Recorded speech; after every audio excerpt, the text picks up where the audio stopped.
Welcome to today's Retirees with Certified Financial Planner Wayne Maslyk of Great Lakes Benefits and Wealth Management. Wayne, today we are going to talk about that subject that everybody loves to talk about. We all rush out and deal with this as soon as we hear about it. Oh, yeah. Life insurance. Yeah. Yeah. Isn't that the topic that everybody loves to talk about? Well, I'll tell you, it's so important to understand how it works, to understand if you need it, to understand if you have it, how to handle it, to understand who it benefits.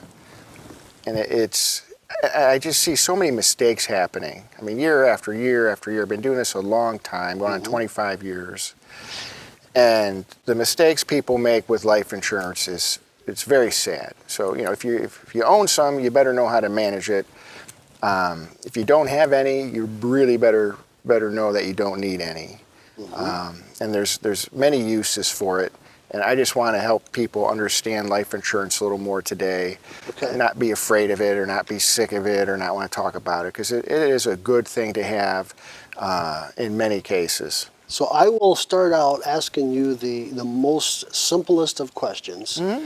From my understanding, there are two types. You have term insurance that you purchase for a set term, whether 10, 20, whatever, years, or you buy a whole life insurance that you pay on for the rest of your life, and when you die, you hope there's some money left to give to your beneficiary. Yes.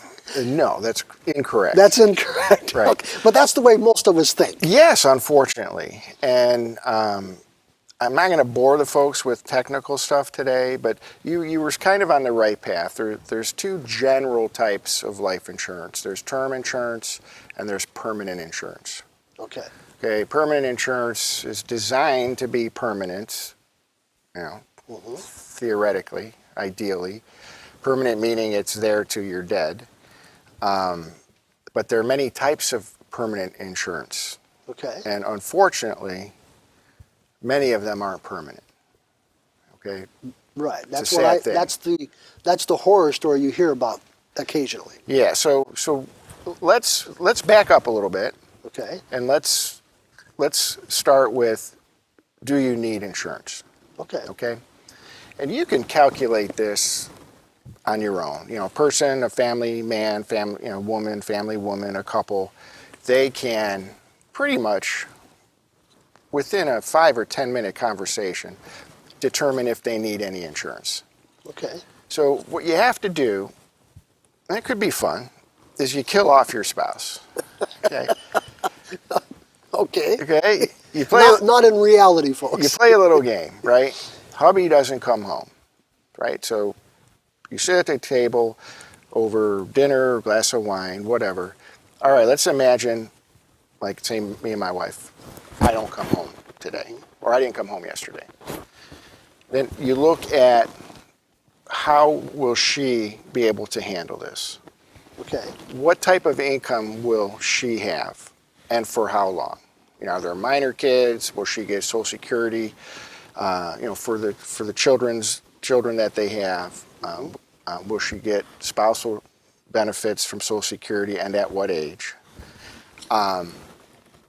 Is there some type of group insurance at work? Does she work? Does she have a job, right? Can she stay in the house? So you kind of compare all the overhead she's going to have, the house, the taxes, the food, whatever, versus the income that's coming in from wherever it would come in, and will she be able to make it? Most cases, no, right? Sure. Not just my wife, but any spouse, especially if they're a homemaker. What are they going to do? Do you still want your wife to be a homemaker if you kick the bucket early?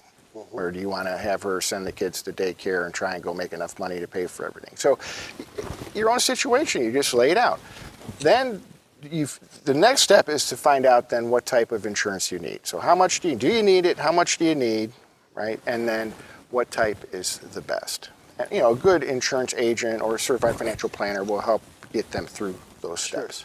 So once you determine basically what I'm hearing is you have to come up with a figure, a number. Was that $1,000 a week or $500? What? There's a number there. I mean, it's pretty basic. You have to run the expenses the survivor will have. It can go the other way too. Mrs. could pass away.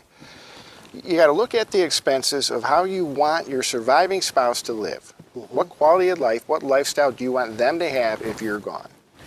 Then you compare it with the income she's going to have or he's going to have available from whatever sources are going to be there, and the assets you have to work with. And is that going to be enough to keep that surviving spouse the way you would like them for the rest of their life? That was the next question. So is that that could be 40, 50 years. Well, yeah, I mean, there's Depending a lot of variables because, I have some folks that say, I don't want my spouse to have to work if I pass. I want them to be set up. Or I don't want to have them have to get remarried just so they have a stable income coming in.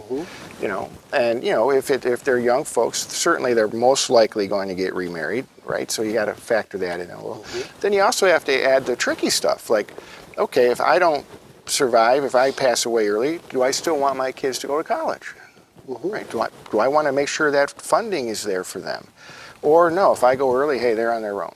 So it's a very personal thing. Sure. You certainly don't need life insurance, but I would certainly do this little drill or exercise with my spouse and just mentally kill each other off and see what kind of shape they'd be in. Just the way you phrase that, I mean, it's fun because it's not reality, but it happens when it's no fun. Right, and it does. And these are the things that you help folks go through. It's part of the financial plan, absolutely. If they'll come and sit down with you and call that number 866-626-3990, go into your office, sit down and discuss the plan. Yes, talk through it, and then make a decision. Don't just ignore the thing. At least have that decision, that conversation, make a family decision, and then move on. Sure, absolutely. All right, we're going to be right back. We're going to be talking a little bit more about life insurance, who needs it, what you need, and some of the other stuff. We're going to use that word because I don't know it. Wayne's the expert. We'll be back right after this.